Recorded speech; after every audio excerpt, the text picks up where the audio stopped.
Chennai central அப்படின்னு ஒன்று நம்மளாம் ஞாபகம் வரும்.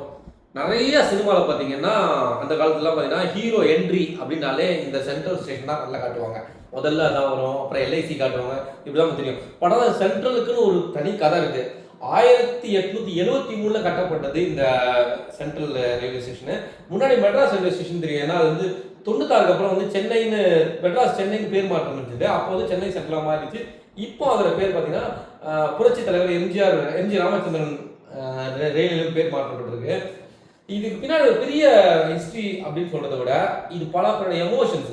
ஃபார் எக்ஸாம்பிள், இன்னைக்கு வட மாநிலத்துக்கு நிறைய பேர் வேலைக்கு வந்துட்டாங்கன்னு சொல்லியிருக்கோமா, அவங்க வரதுக்கு அவங்களுக்கு தெரிஞ்ச முதல் இடமே பார்த்தீங்கன்னா சென்ட்ரல் ரயில்வே ஸ்டேஷன் தான். இங்கே வந்து இறங்கினதுக்கு அப்புறம் தான் அவங்க பயணமே ஸ்டார்ட் ஆகும். கிட்டத்தட்ட நான் சொல்ற பீரியட்லாம் பார்த்தீங்கன்னா எக்மோர் ஸ்டேஷன் கிடையாது. சென்னையில இருந்து நீங்க வெளியே போனாலும் மெஜாரிட்டியா வந்து இந்த சென்ட்ரல் மட்டும் தான் இருந்தது. அப்போ மேஜர் வந்து சென்ட்ரல் தான். எனக்கு விவரம் தெரிஞ்சு நாங்கள் சின்ன வயசுல வந்து சென்ட்ரல்ல போகும்போதுலாம் கார்லாம் வந்து ட்ரெயின் பக்கத்துல போகும். ட்ரெயின் பக்கத்துல போய் கார் நிறுத்தி நீ லக்கேஜை கார்ல ட்ரெயின்ல ஏற்றுற மாதிரி தான் இருந்துச்சு. உங்களுக்கு எத்தனை பேருக்கு ஞாபகம் இருக்குன்னு தெரியல. மைட் பி ஹூஆர் டிராவல்டு அந்த 90s டிராவல் பண்ணவங்களாம் கண்டிப்பா அந்த எக்ஸ்பீரியன்ஸ் இருக்கும். கொஞ்சம் ஏஜ் ஆனவங்களாம் கண்டிப்பா உங்களோட எக்ஸ்பீரியன்ஸ் எனக்கு இந்த கமெண்ட்ல ஷேர் பண்ணுங்க.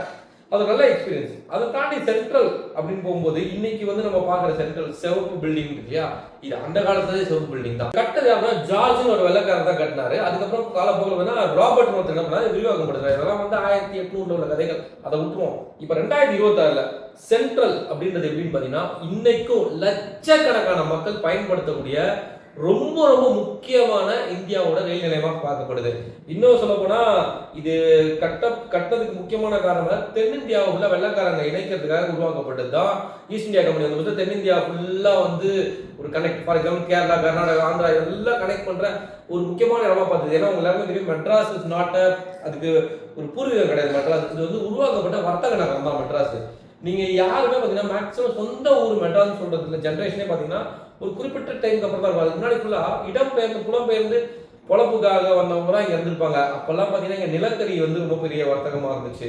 இங்க லோக்கல்ல இருக்கவங்க பண்ண வர்த்தகம் நிலக்கரி. அப்புறம் இந்த காலனிகள்ல வந்து இந்த மெயினாக துணி துவைக்கிற பிசினஸ், பிரிட்டிகெல்லாம் துணி துவைக்கிறது, இந்த மாதிரி நிறைய அந்த மாதிரி பிசினஸ் அந்த டைம்ல சென்ட்ரல் ஸ்டேஷன் வந்து ஒரு முக்கியமான ஒரு அடையாளமாக மாறினது மட்டும் இல்லை, தமிழ்நாட்டுக்கு ஒரு அங்கீகாரமாக மாறிடுச்சு. கிட்டத்தட்ட வெள்ளக்கார பீரியட்ல பார்த்தீங்கன்னா இங்க இருந்ததுக்கு அப்புறம் தான் திருப்பி உதகைக்கு, அதுக்கப்புறம் தான் கொஞ்சம், அதாவது சென்னை சென்ட்ரல் வந்ததுக்கு அப்புறம் தான் மற்ற ஸ்டேஷன்கள்லாம் விரிவாக்கப்படுத்தப்படுது. இது காலப்போக்கில் பார்த்தீங்கன்னா கொஞ்சம் மதுரை, திருச்சி, கோயம்புத்தூர் வந்தது காரணம் இந்த ஒரு முதல் படி தான். சென்னை சென்ட்ரல் வந்து எனக்குலாம் ரொம்ப பெரிய எமோஷன்ஸ். ஏன்னா நான் சின்ன வயசுல வந்து நாங்கள் டிராவலுக்காக போனது. அப்போல்லாம் வந்து இன்னைக்கு நீங்கள் பார்க்குற ப்ராட்கேஜ் ட்ரெயின்ஸ் கிடையாது, மீட்டர் கேஜ் ட்ரெயின்ஸ்.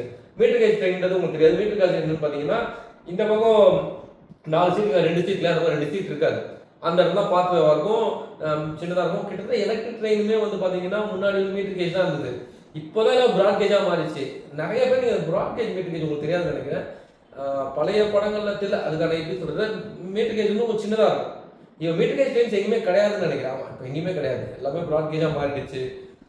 நான் அந்த மீட்டர் கேஜ் நான் ட்ராவல் பண்ணியிருக்கேன். ஆக்சுவலாக பார்த்தா இந்த 90s பிறந்தவங்களுக்குலாம் ஒரு பெரிய சந்தோஷம் என்னன்னா, அன்னைக்கு இருக்க மீட்டர் கேஜ் ட்ரெயின் பார்த்துருப்பாங்க.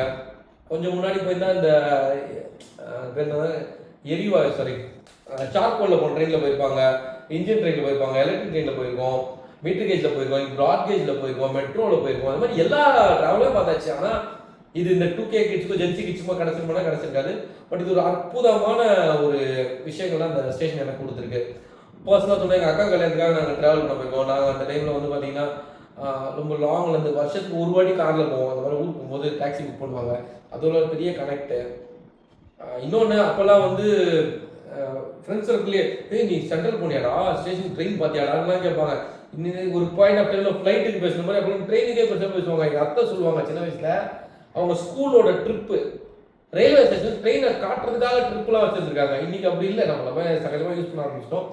அப்படி ஒரு எட்டாக்கனி சிம்ம சொப்பனமாக அந்த ரயில்வே ஸ்டேஷன்லாம் அந்த ட்ரெயின் வந்த இடம் தான் அந்த சென்ட்ரல் ரயில்வே ஸ்டேஷனு.